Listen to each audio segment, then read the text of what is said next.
sur la séance des tirs au but gannaaw ba ñu amee woon un carton rouge doyen comment le Sénégal doit aborder cette rencontre face aux Aigles. Il faut surtout pas se faire sortir du match par des histoires extra-sportives. C'est un derby certes, oui. Mais je pense que le Mali est tout heureux d'arriver ici au quart de finale. Oui.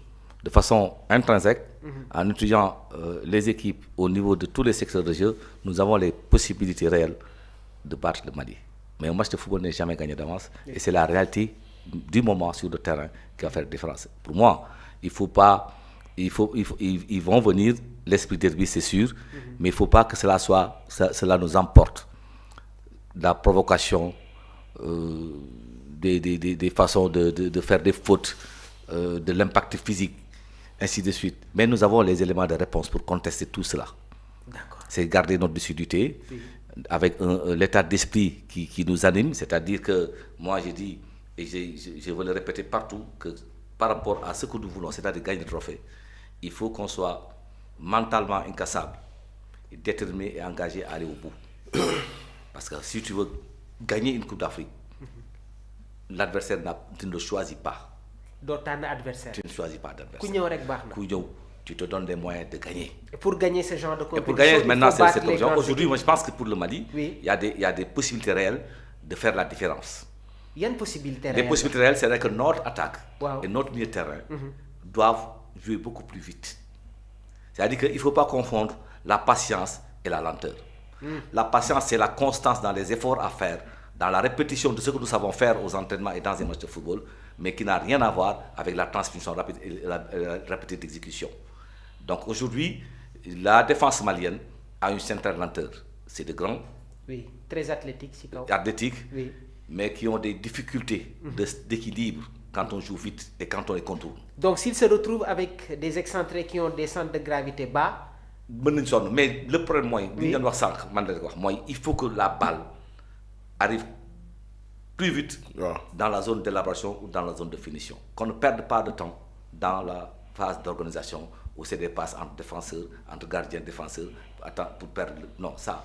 Dans la construction, doyen, gis nañ ne que ci vitesse d'exécution yooyu noonu on perd trop de temps ci relance yi nga xamante ne Crépin Kalidou Gana Diakhaté. xam nga booy former ay xale. waaw.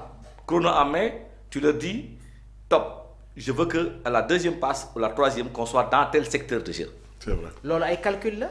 Mais oui, c'est ça. C'est pour cela. Oui. Mais boy dans l'auto, bu doon da nga am chance de jàngee France auto ñu wax la loolu. À la troisième vitesse, à 80 km à l'heure. Parce qu'une voiture, on la lance. C'est vrai. C'est le football bi noonu la. C'est-à-dire que soo bëggee sëpp équipe def intensité du dara dul nga gën a gaawal li nga daan def. On ne peut pas prendre le ballon, faire 3 contrôles, un demi-tour, un lever de tête, information, donc cette quoi passe. Tu as perdu combien de temps? 10 secondes à toi seul. Yaa ngi wax sànq si Moussa Niakhaté sur les doyens. C'est wow. Il a l'habitude de jouer en attaque placée où on perd trop de temps dans l'organisation pour rechercher à avoir des pions. Xam nga attaque placée da ngay wax ni bu fekkee ni telle situation amul, c'est pas la peine d'amener le ballon dans cette zone parce que c'est peine perdue. Donc ils prennent beaucoup de temps dans l'organisation pour faire dans la zone d'élaboration, chercher le terrain avant d'arriver dans la zone de finition pour accélérer. Mais là, pour ñu bëggee battre Mali, loolu la ñuy réduire temps boobu. C'est-à-dire qu'on prie la zone d'organisation.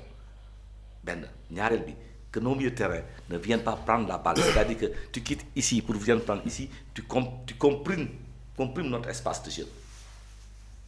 Il faut créer des espaces avant. Donc c'est chercher dans les intervalles et arriver à jouer ensemble pour atteindre tout de suite la zone critique de l'équipe adverse. Par foofu mu gaaw. Quand tu fais des enchaînements en termes de séquence de buts probable, nga def ay nga mën enchaînement, tu marqueras des buts. D'accord. Bi ñuy jouer avant c'est-à-dire les phases d'attaque bu gaawee xam nga ce qui fait mal avec l'équipe du Sénégal mooy on peut le faire parce que la preuve mooy lan contre-attaque yi ñuy def nii yëpp yi ñuy dugal yëpp à 2 touches de balle yegg nañ kaaw ñu le troisième bi Ibrahima Mbaye mais deux personnes ñoo laal bal Sadio Mané tout Pape Alassane tof intervalle bi waaw te parfois dañoo utiliser suñu mais on a de bons passeurs ñaar ñi ñëpp c'est de bons passeurs Pape Alassane Gueye ak Sadio Mané c'est de bons passeurs à une touche de balle mën nañu defal balle fi nga bëgg. Mandela tey indi nga beneen facette nag ci biir émission bi. non da nga yaakaar ne politique rek laa xam nga sama doom dafa may wax loolu mun ma parce que je suis beaucoup de politicien ancien syndicaliste. c'est vrai mun ma yow football rek lañ lay wax loolu doo dem wax si politique wala syndicat ñoo xam ne yow du jàng nga. ma ne la ba sa football c'est la passion. un formateur c'est un formateur. il est toujours transversal. exactement jël ko nag émission politique. alors développement voilà doyen bi ñuy joué ak équipe bi nga xamante ne moom mooy Soudan Pape Thiaw daf ñu proposer un schéma 4-3-3 dans les buts Edouard Mendy.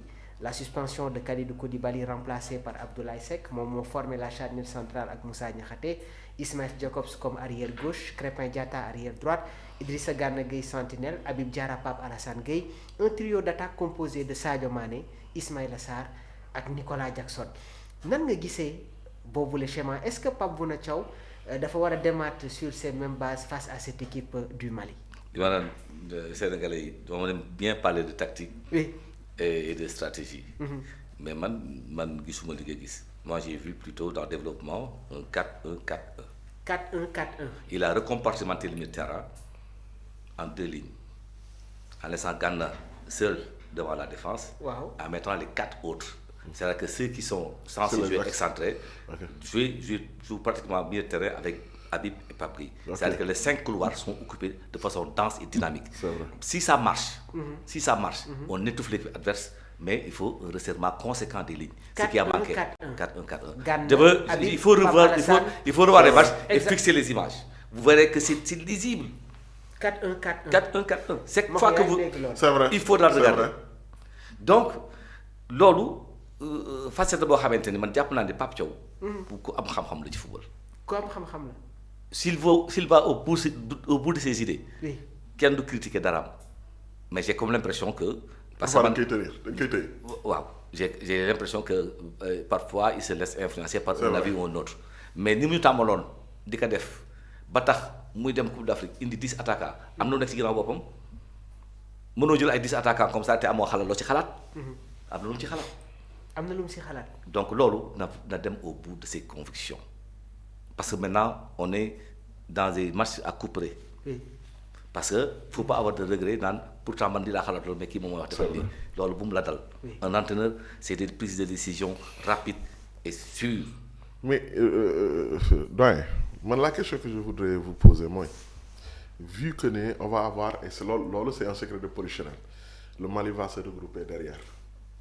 Est-ce que ce serait pas mieux, bon, ce sera un choix de l'entraîneur, mais est-ce que ce serait pas mieux d'avoir sur les côtés des joueurs très très percutants dès le début, c'est-à-dire am Ibrahima Mbaye, parce que soo seetloo bu baax Sarr moom Ismaïla Sarr il a besoin d'espace pour s'exprimer comme da ngay am parce que Sénégalais yu bëri sax parfois dañuy critiquer à tort Ismaïla Sarr parce que ku nekk joueur bu nekk am nga ay qualité am nga ay défaut. Gis nga tey jii Ismaïla Sarr boo ko yóbboon coupe du monde il va beaucoup plus s'exprimer que beneen joueur parce que fële équipe bi dañuy génn attaquer Sénégal. nga bàyyi espace bu bëri si ginnaaw. moom bu dawee affaire am baax. waaw mais boo nekkee ci ginnaaw mu soxla ay espace yu ndaw dribble ak yooyu noonu ay Iliman Ndiaye ay Ibrahima Mbaye ñooñu ñoo koy ëpp. face au Soudan gis nañ à un moment donné Ismaïla avait beaucoup de liberté foofu noonu doyen yan joueur moom la ñu war a utiliser. xam nga man avant le match contre le Soudan. J'avais pronostiqué le même classement te fu ma ko tegoon surtout en parlant de l'attaque déjà. L'entraîneur de football n'a pas les mêmes paramètres que nous, n'a pas les mêmes critères de sélection que nous, parce qu'il vit avec un groupe et il a des approches psychologiques différentes peut-être de ce que vous pensez dehors.